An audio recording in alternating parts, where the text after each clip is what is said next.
मिला टाइम्स में खुशामदीद। इस देश में कांग्रेस पार्टी की सबसे बड़ी कमी यह है कि जब भी ये पार्टी कोई चुनाव हारती है तो अपनी कमियों का जायज़ा लेने के बजाय, अपने आप में गौर करने के बजाय हमेशा किसी न किसी को जिम्मेदार ठहराती है, किसी पर बीजेपी के साथ मिले हुए होने का आरोप लगाती है और कहती है कि वो चुनाव लड़ने लगे थे, इसकी वजह से हमारी पार्टी हार गई, वरना बीजेपी वहाँ हार जाती, हम जीत जाते। इस मरतबा 2024 के लोकसभा चुनाव में पूरी कोशिश के बावजूद एनडीए अलायंस 234 सीटों पर महदूद हो गई। कांग्रेस को सिर्फ 100 सीटें आई और अब कांग्रेस ने जायजा लेना शुरू किया कि क्यों वो चुनाव हार गई, क्यों सत्ता में नहीं आ सकी। तीसरी मर्तबा मोदी को पीएम बनने से कांग्रेस रोकने में नाकाम रही तो कांग्रेस अपनी गलतियों का जायजा लेने के बजाय, अपनी गलतियों का एतराफ़ करने के बजाय जिम्मेदार ठहरा रही है असदुद्दीन ओवैसी को, प्रकाश अंबेडकर को, मायावती को और कह रही है कि ये लोग चुनाव लड़ने लगे, इन लोगों ने अपना उम्मीदवार उतार दिया, इस वजह से हमारी हार हो गई, वरना हमारी तो सरकार बन ही जाती।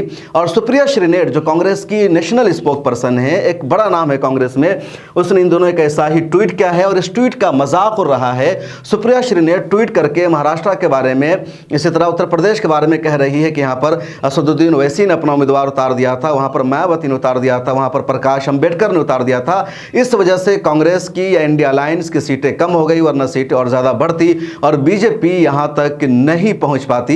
यही सुप्रिया श्रीनेट टीएमसी का नाम नहीं ले रही है, ममता बनर्जी का नाम नहीं ले रही है, लेफ्ट पार्टियों का नाम नहीं ले रही है, जिन पार्टियों की वजह से वहां पर कांग्रेस की सीटें कम हुई या कहीं पर कांग्रेस की वजह से बीजेपी की जीत हुई, कहीं पर टीएमसी की वजह से, कहीं पर लेफ्ट पार्टियों की वजह से बीजेपी की जीत हुई, तो सिर्फ ये ओवैसी का नाम ले रही है या कुछ दलित नेताओं का नाम ले रही है। पहले आप सुप्रिया श्रीनेट का ये ट्वीट देखिए, उसके बाद आगे मैं तफसील बताऊंगा, ये भी बताऊंगा कि लोग क्या कह रहे हैं। सुप्रिया श्रीनेट ने कल एक ट्वीट किया, महाराष्ट्र में प्रकाश अंबेडकर जी की वीबी यानी वंचित बहुजन अघाड़ी और ओवैसी जी की एआईएमआईएम ने 6 सीटें बीजेपी की झोली में डाली। इन सीटों पर जीत के अंतर से ज़्यादा वोट वंचित बहुजन अघाड़ी और एआईएमआईएम को मिले हैं। इसमें 1 पर कांग्रेस और 5 पर शिवसेना उद्धव ठाकरे की जीत को हार में बदलने का काम किया गया। अन्यथा MVA यानी जो महाराष्ट्र अघाड़ी है, महाराष्ट्र विकास अघाड़ी की महाराष्ट्र की 48 लोकसभा सीटों में से 31 नहीं 37 सीटें आती और बीजेपी प्लस 17 नहीं 11 सीटों पर सिमट हो गई होती। यूपी में बीजेपी की संकट मोचक मायावती जी, महाराष्ट्र में प्रकाश अंबेडकर जी और ओवैसी जी। और आगे इसने डेटा शेयर किया और ये डेटा इतना शर्मनाक है, आप हमेशा इस बात को जानते हैं कि जो दूसरे नंबर पर रहता है उसको कभी भी वोट कटवा नहीं कहा जाता है, वोट कटवा कहा जाता है तीसरे नंबर पर, चौथे नंबर पर रहने वालों को, क्योंकि दूसरे नंबर पर रहने वाला तो रनअप होता है। लेकिन यहाँ भी कांग्रेस ने अपने आप को वोट कटवा बताने के बजाय दूसरे नंबर पर रहने वालों को वोट कटवा बता दिया और यहाँ 6 सीटों का डेटा शेयर किया है। सुप्रिया श्रीनेट ने पहला अकोला का बताया कि यहाँ कांग्रेस उम्मीदवार को 4,16,000 वोट आया, बीजेपी के उम्मीदवार को 4,57,000 वोट आया और वंचित बहुजन अघाड़ी के उम्मीदवार ने 2,76,000 वोट हासिल कर लिया। इसकी वजह से बीजेपी की जीत हो गई और कांग्रेस का उम्मीदवार हार हो गया। ये वोट अगर इधर आ जाता, इसका उम्मीदवार नहीं होता तो बीजेपी यहाँ नहीं जीत पाती। दूसरे नंबर पर इन्होंने औरंगाबाद का लिखा है कि औरंगाबाद में कांग्रेस उम्मीदवार को, इंडिया अलायंस के उम्मीदवार को 2,93,450 वोट मिला था और बीजेपी उम्मीदवार को यहाँ पर 4,76,130 वोट मिला। एआईएमआईएम के इम्तियाज जलील यहाँ से उम्मीदवार थे, वो सिटिंग एमपी थे और उनको वोट मिला 3,41,480। अब औरंगाबाद की सीट के बारे में सुप्रिया श्रीनेट ये कह रही है कि इम्तियाज जलील की वजह से, ऑल इंडिया मजलिस इत्तेहादुल मुस्लिमीन की वजह से बीजेपी की जो अलायंस पार्टी शिवसेना है उसकी जीत हो गई और कांग्रेस हार गई। हालांकि कांग्रेस अलायंस का जो उम्मीदवार यहाँ पर तीसरे नंबर पर है, इम्तियाज जलील दूसरे नंबर पर थे और इम्तियाज जलील वहाँ के सिटिंग एमपी है। तो क्या सिटिंग एमपी के बारे में कोई कह सकता है कि वो वोट कटवा है, वो वोट काटने वाला है? यहाँ पर कांग्रेस को समर्थन करना चाहिए था, एआईएमआईएम का, इनको जिताना चाहिए था, लेकिन कांग्रेस ने ऐसा नहीं किया, अलग से उम्मीदवार खड़ी कर दिया। अब इस सीट पर नो डाउट के कांग्रेस ही या कांग्रेस की जो अलायंस पार्टी थी शिवसेना उद्धव ठाकरे वाली, उसने वोट कटवा होने का काम किया है, उसने इम्तियाज जलील को हराया ना कहिए। लेकिन सुप्रिया श्रीनेट उल्टे एमआईएम पर ही इल्ज़ाम लगा रही है वोट कटवा होने का। ये कितनी शर्मनाक बात है और हमारे मुसलमान भरोसा कर लेते हैं। इसी तरह दूसरी सीटों का देख लीजिए, बुल्धाना एक सीट है, यहाँ पर कांग्रेस के उम्मीदवार ने 3,20,000 वोट हासिल किया, बीजेपी ने 3,49,000 वोट हासिल किया और इस तरह 98,000 30,000 वोट हासिल किया प्रकाश अंबेडकर की पार्टी ने, और 29,000 वोट से ये कैंडिडेट हार गए। तो ये 29,000 सुप्रिया श्रीनेट कहने का मतलब ये कि अगर इधर मिल जाता तो यहाँ बीजेपी अलायंस की जीत नहीं होती। इसी तरह इस सीट के बारे में है जो हथ कान गले है। इसी तरह दूसरी सीटों का जायजा है। अब कांग्रेस से सबसे बड़ा सवाल यह है कि आपने AIMIM को अपने अलायंस में शामिल नहीं किया, वंचित बहुजन अघाड़ी को शामिल नहीं किया, और इन पार्टियों ने बता दिया कि महाराष्ट्र में उनका दबदबा है, असर रसूख है। तो जब आप इंडिया अलायंस बना रहे थे और बीजेपी के अलावा अदर्स पार्टियों को अपने अलायंस में शामिल कर रहे थे, तो आपने इन पार्टियों को अपने अलायंस में शामिल क्यों नहीं किया? अगर इन पार्टियों को भी आपने अपने अलायंस में शामिल किया होता, दलितों की पार्टियों को जगह दी जाती, MIM को जगह दी जाती, तो वोट का बंटवारा नहीं होता। तो वोट बंटवारा करने का काम यहाँ पर कांग्रेस ने खुद किया और जिम्मेदार ठहरा रही है असदुद्दीन ओवैसी को, प्रकाश अंबेडकर को और इस तरह की पार्टी को। जबकि सच्चाई यह है कि मुसलमानों ने इस मर्तबा मुत्तहिद होकर इंडिया गठबंधन को वोट किया है, उसके अलावा किसी को नहीं किया। किशनगंज में अख्तरुल ईमान तक को वोट नहीं किया मुसलमानों ने, और कांग्रेस की वहाँ जीत हो गई। असम में मौलाना बदरुद्दीन अजमल जैसे लीडर को मुसलमानों ने वोट नहीं किया, कांग्रेस को कर दिया। रकीबुल हुसैन की जीत हो गई, जबकि मौलाना के कामों की लंबी फहरिस्त है। सुप्रिया श्रीनेट के ट्वीट पर लोगों ने बहुत सारा कमेंट किया है, रिएक्शन दिया और अलग अलग अंदाज से जवाब दिया है। कुछ लोगों के रिएक्शन मैं आपको बता रहा हूं। जैसे दिलीप मंडल सोशल मीडिया पर काफ़ी एक्टिव है, उन्होंने लिखा, और बीजेपी और सपा ने कैंडिडेट न दिया होता तो सुप्रिया जी 2019 में महाराजगंज से लोकसभा चुनाव जीत जाती। दरअसल 2019 में महाराजगंज से ये सुप्रिया श्रीनेट यहाँ पर चुनाव लड़ी थी, और शायद ये ट्वीट डिलीट हो गया है, किसी ने कर दिया है, तो शो नहीं हो रहा है उसमें, क्योंकि वहाँ पर हार गई थी और सपा ने अपना उम्मीदवार वहाँ पर उतारा था, तो एक तरह से तंज किया। दिलीप मंडल ने आगे लिखा, मम्मी मम्मी मेरा मेडिकल में इसलिए नहीं हुआ क्योंकि ढेर सारे लोग टेस्ट दे रहे थे, हर बार यही होता है मम्मी, ऐसा टेस्ट कराओ ना कि मम्मी जिसमें सिर्फ मैं बैठूं, प्लीज़ मम्मी, फिर देखो मेरा टैलेंट, मैं पास हो जाऊंगा मम्मी, मैं पास हो जाऊंगी मम्मी। तो ये सही इन्होंने लिखा कि भाई टेस्ट होगा, चुनाव है, हर कोई चुनाव लड़ सकता है और हर एक के बीच में आपको अपनी सीट निकालनी है, लेकिन आप अपनी हार के लिए उसको जिम्मेदार ठहराएंगे कि उसने उम्मीदवार खड़ा कर दिया इसलिए हम हार गए। इसमें कोई लॉजिक नहीं है और कांग्रेस हर मर्तबा यही कार्ड खेलती है जो बेहद शर्मनाक है और इसको बदलना चाहिए। इमरान शकील खान ने लिखा, सुप्रिया श्रीनेट चुप जाइए, अपनी सवर्ण मानसिकता कहीं और दिखाइए। आप क्या चाहती हैं कि दलित और मुसलमानों की पार्टियां चुनाव न लड़ें, कांग्रेस की बंधुआ मजदूर रहे। 2019 में उत्तर प्रदेश में कांग्रेस के कारण सपा बसपा गठबंधन ने 30 सीटें हारी, किसी ने कांग्रेस को बी टीम कहा। मध्य प्रदेश का इसी तरह इन्होंने जायजा लिया। ये पल्लवी सिटी किसी ने मोदी का परिवार, इसने लिखा, वाह क्या लॉजिक है। आप किस हिसाब से कह रहे हैं कि वंचित बहुजन अघाड़ी और मजलिस इत्तेहादुल मुस्लिमीन के वोटर्स आपके वोटर्स ही हैं? MVA और MIM आपके साथ जाना चाहते थे पर आपने ही उनके साथ धोखा किया, आप चले लोकतंत्र को बचाने। तो सही उन्होंने कमेंट किया और वाजिब सवाल पूछा। अंसर इमरान अक्सर ट्वीट करते रहते हैं, इन्होंने भी जवाब दिया सुप्रिया श्रीनेट को, सीधे तौर पर ऐलान कर दीजिए ना कि चुनाव लड़ने का अधिकार सिर्फ इंडिया गठबंधन को है, क्योंकि पार्टियां केवल प्याज छीलेंगी, माफ़ कीजिएगा, बाकी पार्टियां केवल प्याज छीलेंगी। जिस इम्तियाज़ जलील पर चुनाव हराने का आरोप लगा रहे हो वह पिछली बार वहां से सांसद रहे हैं। गज़ब का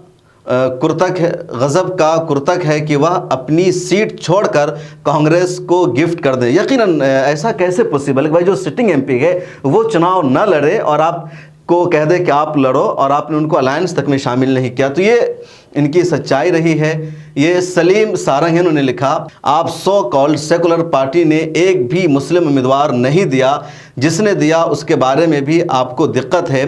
मुसलमानों को राजनीतिक विकलांग बनाने का काम आप कर रहे हैं, उस बारे में बात करें। तो सुप्रिया को यहाँ सब लोगों ने अच्छा जवाब दिया है। रविश के नाम से किसी ने प्राउडी अकाउंट बना रखा है, हालांकि रविश तो कांग्रेस को हर जगह सपोर्ट करते हैं। रविश कुमार अब इस पर आकर के सुप्रिया श्रीनेट को जवाब नहीं देंगे कि MIM को क्यों चुनाव लड़ने का अधिकार नहीं है, या प्रकाश अंबेडकर को क्यों चुनाव लड़ने का अधिकार नहीं है, और कैसे एक सिटिंग MP के बारे में कहा जा सकता है कि उसने वोट काटने का काम किया। तो रविश कुमार चुप रहेंगे क्योंकि रविश कुमार कांग्रेस के फेवर में हर कुछ करने को तैयार रहते हैं। बहरहाल इनके नाम से जो प्राउडी अकाउंट है इसमें लिखा गया, आपके हिसाब से बेचारे प्रकाश अंबेडकर और असदुद्दीन ओवैसी राजनीति बंद करके घर बैठ जाएं। अगर इतनी ही चिंता थी तो गठबंधन में शामिल करती, आप इन्हें 1-2 सीट देते ये भी जीत जाते और आप भी जीत जाते, लेकिन इन लोगों ने ऐसा नहीं किया और जानबूझ कर किया, क्योंकि इन लोगों का असल मकसद है मुसलमानों को सियासत से दूर करना, किनारे करना। अब इस पर इम्तियाज़ जलील ने क्या जवाब दिया है और कांग्रेस की वजह से कहां कहां बीजेपी जीती है वो मैं बताऊंगा, खासतौर पर केरला के बारे में सुप्रिया श्रीनेट को इम्तियाज़ जलील ने क्या जवाब दिया है, पहले आपको वो बताते हैं, उसके बाद ये भी बताएंगे कि कांग्रेस की वजह से कहां कहां बीजेपी की जीत हुई है, टीएमसी की वजह से, और क्यों कांग्रेस वहां पर चुप है। इम्तियाज़ जलील ने सुप्रिया श्रीनेट की ट्वीट को कोट करते हुए लिखा, only I hope you know basic math, if not then just grab a calculator and count. इन्होंने लिखा कि अगर मुझे उम्मीद है कि आपको बेसिक मैथ हिसाब आता होगा, और नहीं तो एक कैलकुलेटर लीजिए और काउंट कीजिए कि आपके 3 party alliance took in Aurangabad to help के किन पार्टियों ने, जो आपका अलायंस था 3 पार्टियों का महाराष्ट्र में, कांग्रेस का, एनसीपी का और उद्धव ठाकरे की शिवसेना का, तो इन लोगों ने किस तरह बीजेपी वाली जो शिवसेना थी उसको जिताने का काम किया और वोट का बंटवारा हुआ है। But any answer, how many Muslims candidate did you India alliance fill in Maharashtra. लेकिन इस बात का कोई जवाब है कि इंडिया अलायंस ने महाराष्ट्र में कितने मुसलमानों को उतारा। Please reply for one at least honesty, please एक का भी जवाब दे दीजिए ईमानदारी से। I need your answer and your regular बाद। तो इन्होंने सीधा सीधा सवाल कर दिया कि आपने महाराष्ट्र में कितने मुसलमानों को उम्मीदवार दिया, टिकट दिया, इसका जवाब दीजिए और कैलकुलेटर लेकर आ जाइए, बता देंगे कि किसकी वजह से कौन जीता है। अब जरा सा मैं आपको ये दिखा देता हूं कि जब भी कोई मुसलमान कहीं पर चुनाव लड़ता है या यूडीएफ चुनाव लड़ती है, एमआईएम चुनाव लड़ती है, तो कांग्रेस की तरफ से यही कहा जाता है कि बीजेपी से मिले हुए हैं और इसकी वजह से हमारी हार हो गई और बीजेपी की जीत हो गई। और कांग्रेस को मुसलमानों का वोट हासिल करने का यही सबसे अच्छा तरीका आता है, बगैर विकास के, बगैर कुछ किए, क्योंकि मुसलमानों के कांग्रेस बीजेपी से डराते हैं कि बीजेपी रहेगी, आरएसएस रहेगी तो मुसलमानों का कत्लेआम होगा, जेनोसाइड होगा, मुसलमानों के घरों पर बुलडोजर चलेगा, मुसलमानों के खिलाफ कानून पास होंगे। और मुसलमान चुनाव के वक्त में सब कुछ भूल करके, कांग्रेस के दौर को भूल करके बीजेपी को हराने के लिए वोट करता है। इस मरतबा फिर उन्होंने एमआईएम के खिलाफ माहौल बना दिया। लेकिन जरा ये जानिए कि इन लोगों की वजह से कहां कहां बीजेपी की जीत हुई है, और बीजेपी की जो सबसे बड़ी जीत हुई है कांग्रेस की वजह से वो केरल में। केरल साउथ का एक वाहिद स्टेट है जिसके बारे में अब तक ये कहा जा रहा था कि वहां बीजेपी नहीं है और बीजेपी मुस्तकबिल में भी कभी नहीं जीत सकती है। इस वजह से कि इंडिया अलायंस को, सेकुलर पार्टियों की इसी चुनाव में जो सबसे ज्यादा उम्मीद थी साउथ इंडिया से थी, लेकिन साउथ के एक स्टेट के अलावा हर जगह बीजेपी ने जीत हासिल कर ली और वहां बीजेपी जीत गई जहां से उम्मीद नहीं थी। तेलंगाना में कांग्रेस की सरकार है और कांग्रेस की सरकार होते हुए 16 में से 8 सीटों पर बीजेपी जीत गई। कैसे जीत गई? सुप्रिया श्रीनेट और राहुल गांधी इसका जवाब देने को तैयार नहीं है। रविश कुमार में यह हिम्मत नहीं है कि वो इन दोनों से पूछे, कांग्रेस के नेताओं से पूछे कि तेलंगाना में आपकी सरकार थी, फिर बीजेपी लोकसभा की कितनी सीटें कैसे जीत गई।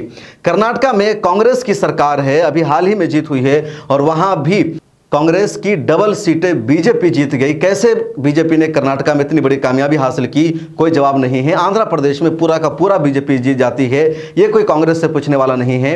और केरल के बारे में तो यही था कि केरल में कभी भी बीजेपी चुनाव नहीं जीत सकती है, लेकिन इस मरतबा केरल में भी एक सीट पर बीजेपी ने चुनाव जीत लिया। और जब पीएम मोदी ने 4 जून को अपने हेडक्वार्टर में भाषण दिया तो यही कहा, यानी केरल का जिक्र किया और कहा हमारे पूर्वज की, हमारे नेताओं की शुरू से कोशिश थी कि केरल में हमारा खाता खुल जाए और हमारी वो कोशिश रंग लाई, हम कामयाब हो गए हैं। उन्होंने कहा कि 204 सीटें हमें आई है, इसका गम नहीं है, इस बात की खुशी है कि केरल में भी हमारी एंट्री हो गई है और कोई भी स्टेट अब ऐसा नहीं बचा जहां बीजेपी की ना हुई हो। तो ये हमारी कामयाबी है। और देखिए केरल में बीजेपी किसकी वजह से जीती है? कांग्रेस और कम्युनिस्ट पार्टी, कांग्रेस और कम्युनिस्ट पार्टी की वजह से। देखिए ये बीजेपी का उम्मीदवार है केरल का सुरेश गोपी, इसको वोट मिला 4,12,000 और इसने 74,000 वोटों से चुनाव जीता। दूसरे नंबर पर यहाँ था कम्युनिस्ट पार्टी ऑफ इंडिया का उम्मीदवार जिसको 3,37,000 वोट मिला और तीसरे नंबर पर कांग्रेस उम्मीदवार जिसको 3,28,000 वोट मिला। इन दोनों के वोट को मिला लीजिए तो 3 लाख और 3 लाख सीधे 6 लाख, 6.5 लाख वोट हो जाएंगे। इसका वोट है 4 लाख। तो ये 2.5-3 लाख वोटों से हार जाता अगर कम्युनिस्ट पार्टी ऑफ इंडिया और कांग्रेस वाले एक साथ होते, या कांग्रेस यहाँ अपना उम्मीदवार नहीं उतारती लेकिन कांग्रेस ने यहाँ उम्मीदवार उतारा तो कांग्रेस की वजह से बीजेपी की जीत हुई। तो सीधे सीधे बीजेपी की अगर बी टीम कोई है यहाँ पर तो वो कांग्रेस से कोई और पार्टी नहीं। इसी तरह बंगाल में लोकसभा की कई ऐसी सीटें हैं जहां कांग्रेस की वजह से बीजेपी की जीत हुई है, या इस तरह और भी कई मामले हैं। तो सबसे बड़ी प्रॉब्लम यह है कि कांग्रेस अपने दामन में नहीं झांकती, कांग्रेस अपना जायजा नहीं लेती। मुसलमानों को हमेशा बीजेपी की बी टीम कहकर कांग्रेस चिढ़ाने का काम करती है, मुसलमानों को डराने का काम करती है, और इसकी वजह से भारत में लगातार मुसलमान कमजोर होता जा रहा है। असम में मौलाना बदरुद्दीन अजमल ने सिर्फ 3 उम्मीदवार उतारे थे। मौलाना अजमल ने लगातार कोशिश की इंडिया अलायंस का वो हिस्सा बने, लेकिन कांग्रेस ने उनको अलायंस में शामिल नहीं किया। नीतीश कह रहे थे, लालू प्रसाद यादव कह रहे थे, सभी कह रहे थे, और उसके बाद जब चुनाव का मौसम आया तो कांग्रेस ने मौलाना अजमल के खिलाफ सिर्फ एक प्रोपेगेंडा किया कि बीजेपी से मिले हुए हैं, इनकी वजह से बीजेपी असम में आई है, और मुसलमान इतने भोले भाले कि उन्होंने उस पर भरोसा कर लिया और अपने ही लीडर को हरा दिया। तो ये मुसलमान करते हैं, और चुनाव हारने के बावजूद भी एक तरफा तौर पर मुसलमानों का वोट मिला, इसके बावजूद भी कांग्रेस यही कह रही है कि MIM या फलां की वजह से हम चुनाव हार गए। तो ये जो कांग्रेस का विक्टिम कार्ड है, ये जो कांग्रेस का रवैया है, किसी दूसरे के सर ठेकरा फोड़ने का, कभी EVM को जिम्मेदार ठहराना, कभी AIMIM को जिम्मेदार ठहराना, कभी फलां को जिम्मेदार ठहराना, ये सरासर गलत है। पॉलिटिक्स है, चुनाव है, तो सब मिलकर चुनाव लड़ेंगे, किसी को आप रोक नहीं सकते। और अगर किसी से आपको डर है तो आप उसको अलायंस कीजिए। जिस तरह समाजवादी पार्टी को अपने अलायंस में शामिल करके उनको पता था कि अगर SP के साथ आपका यूपी में अलायंस नहीं होगा तो कांग्रेस की जमानत जब्त हो जाएगी, जिस तरह पिछले चुनावों में हुआ। 2014 में 2 सीट कांग्रेस को मिली थी, सिर्फ अमेठी और बरेली की। जिस तरह बिहार में आपको पता है कि वहां हम अलायंस नहीं करेंगे RJD से, तो हमारा जो बेड़ा है गर्क हो जाएगा। जिस तरह दूसरे स्टेट के बारे में आप सामने वाली पार्टी से डरते हैं और अलायंस करते हैं, तो जहां मुसलमानों की या दलितों की पार्टी है उनके साथ आप लोग क्यों अलायंस नहीं करते? शिवप्रिया श्रीनेट से सीधे सीधे जवाब है कि केरल और जहां जहां आपकी वजह से, या जहां TMC की वजह से, जहां आम आदमी पार्टी की वजह से, जहां दूसरी पार्टियों की वजह से बीजेपी की जीत हुई है, उन सबको आपने बीजेपी की बी टीम क्यों नहीं कहा? क्या सिर्फ वैसी ही कमजोर है? दरअसल होता क्या है कि जो कमजोर होते हैं और जिनसे कम्युनिटी को बदजन कर दिया जाता है, उनके खिलाफ ये लोग और प्रोपेगेंडा करते हैं। जो ताकतवर हैं उनके खिलाफ ये बोलने की हिम्मत नहीं रखते हैं। ममता बनर्जी के खिलाफ नहीं बोल सकती, केजरीवाल के खिलाफ ही नहीं बोल सकती, क्योंकि उनके खिलाफ बोलेंगे तो इनका ही बेड़ा गर्क हो जाएगा। जो मुसलमान, जो दलित है, वो कमजोर है तो उनको और कमजोर करो, और जो भी कुछ मुसलमान उनके साथ खड़े हैं, वोट कर रहे हैं, उनका सफाया कर दो। मुस्लिम लीडरशिप को ख़त्म करने की ये सोची समझी साजिश और प्लानिंग है, और इसे आपको समझना होगा, आपको ध्यान देना होगा कि जो कांग्रेस इस तरह की पार्टियां हैं वो आपको सिर्फ वोट बैंक समझती है, बंधुआ मजदूर समझती है, गुलाम समझती है। आप उनको हर हाल में वोट कीजिए, वो आपके मुद्दों के लिए बोले ना बोले, आपका साथ दे ना दे, आपके लिए विकास करे ना करे, बस बीजेपी के डर से, RSS के डर से आप उनको वोट करते रहिए। आपके बीच का कोई शख्स चुनाव लड़ेगा, आपके राइट के लिए बात करेगा, तो उसको ये सीधे बीजेपी से जोड़कर कहेंगे कि आप जिसको अपना समझते हैं वो बीजेपी से मिला हुआ है, और हम ही आपके खैरखा हैं। पिछले 70 सालों से कांग्रेस की यही पॉलिटिक्स है, और इसी वजह से देश में मुसलमानों की अभी तक कोई पॉलिटिकल पार्टी एस्टेब्लिश और मजबूत नहीं हो सकी है। आपकी इस बारे में क्या राय है कमेंट सेक्शन में ज़रूर लिखेगा। मिलत टाइम्स का काम अगर आपको पसंद आता है तो हमें सपोर्ट कीजिए। यहाँ ज्वाइन का बटन दिख रहा होगा, उस पर क्लिक करके मेंबरशिप ले लीजिए। आपसे फिर मुलाकात होगी।